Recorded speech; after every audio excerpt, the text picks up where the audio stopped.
Season 1, Episode 2, Why Money Feels Hard, Even When You're Doing Fine. There's a particular kind of financial discomfort that doesn't get talked about very much.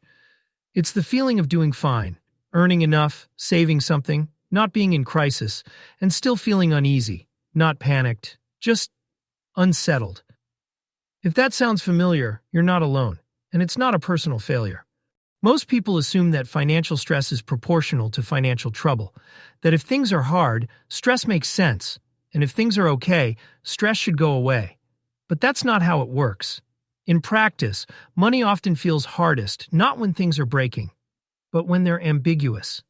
When nothing is clearly wrong, but nothing feels clearly secure.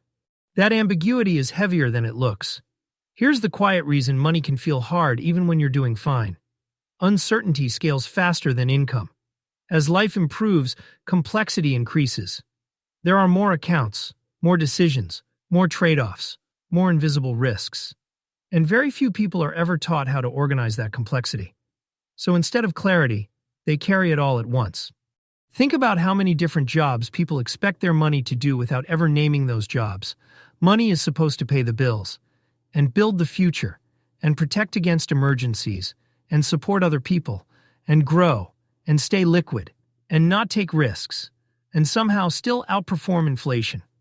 When everything is expected to do everything, nothing ever feels sufficient, even when the numbers look fine. This is where a subtle shift matters. Most people try to resolve this discomfort by adding effort. They check balances more often. They read more articles.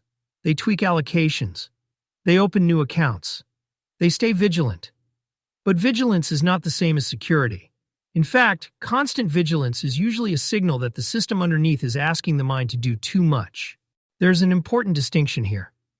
Feeling secure is not the same as being safe. You can be objectively safe and still feel exposed.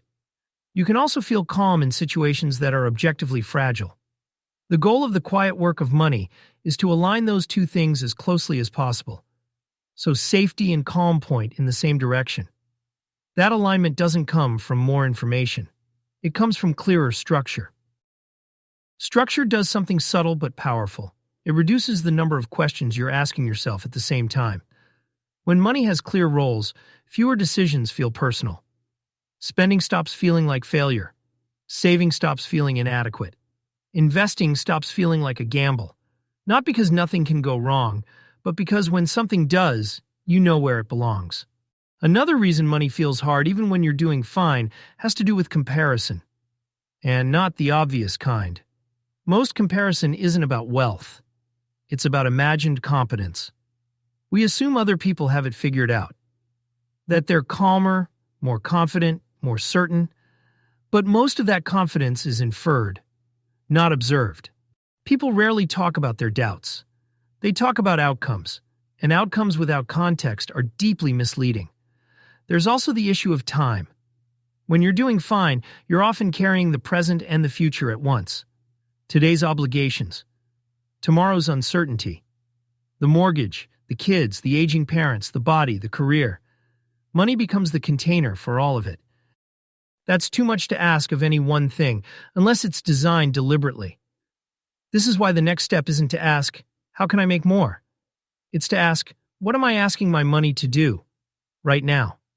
That question alone can relieve pressure, because it exposes mismatches. Growth money being asked to provide safety. Safety money being asked to provide returns. Long-term money being asked to solve short-term anxiety. Those mismatches create friction, and friction feels like stress. Doing fine doesn't mean you're finished, but it also doesn't mean you're failing. It often means you're standing at the edge of the next kind of work, the quiet kind, the work of naming roles, separating functions, reducing cognitive load. Not to become perfect, but to become calmer. If there's one thing to carry forward from this episode, it's this.